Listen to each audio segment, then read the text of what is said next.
Today topic is Finance Commission of India. Finance commission 2025 నవంబర్లో నివేదికను president Draupadi Murmu గారికి సమర్పించడం జరిగింది. ఫైనాన్స్ కమిషన్ ఆఫ్ ఇండియా ఒక రాజ్యాంగబద్ధ సంస్థ. అంటే రాజ్యాంగంలోని 12వ పార్ట్లో 280 ఆర్టికల్ ఫైనాన్స్ కమిషన్కి సంబంధించిన ఆర్టికల్ అని అర్థం. President appoints the chairman and 4 members.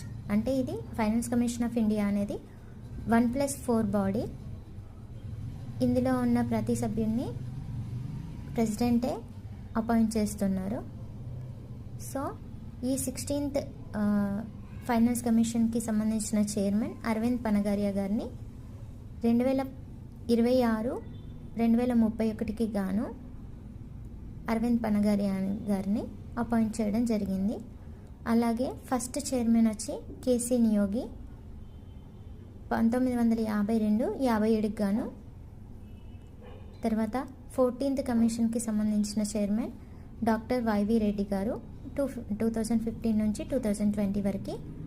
15th finance commission chairman వచ్చి ఎన్కే సింగ్ 2020 నుంచి 2025 వరకు.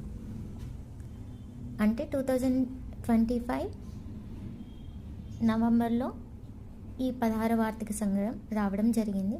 అంటే 2026 నుంచి 2031 వరకు ఈ ఫైనాన్స్ కమిషన్ చైర్మన్ వచ్చి అరవింద్ పనగారియా గారు ఉంటారు.